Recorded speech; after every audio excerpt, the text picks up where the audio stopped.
بسم الله الرحمن الرحیم. یو ورور پوښتنه کړې ده، وایي دغه کرکټ کوونکي چې کله ډېر لوبغاړي وسوځي یا ډېر منډې جوړې کړي نو بیا وروسته سجده وکړي، دغه سجده کول دا جایز دي او که جایز نه دي؟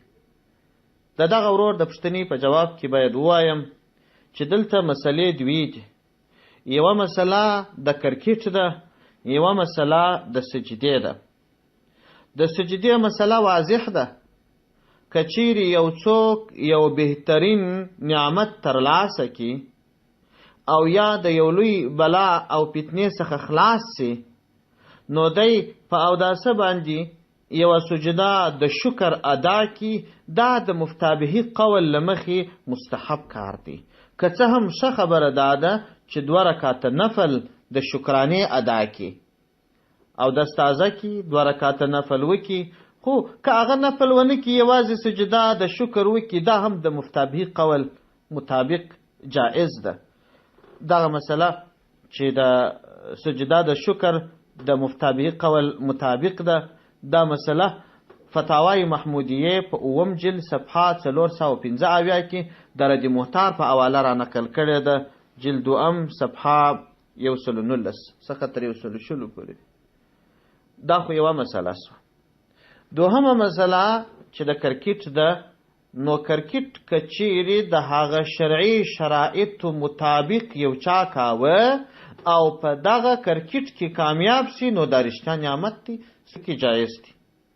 او که چیرې پر هغه شرعي اصولو برابر نه وي، نو بیا کرکټ کول جایز نه دی.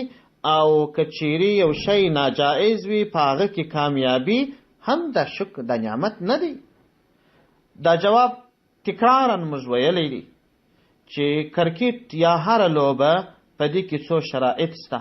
هغه شرایط که موجود سوه، نو بیا کرکټ، فوټبال او داسې نورې لوبې جایز دي.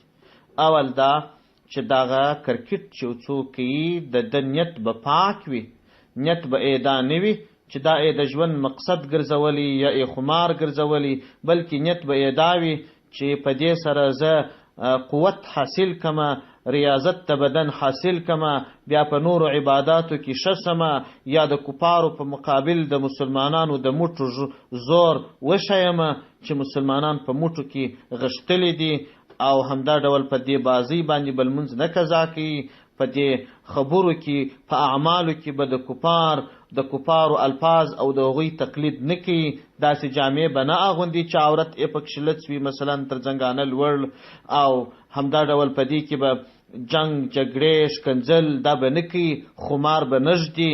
په دغه شرایطو که چیرې چا کول، نو خو کرکټ جایز دی.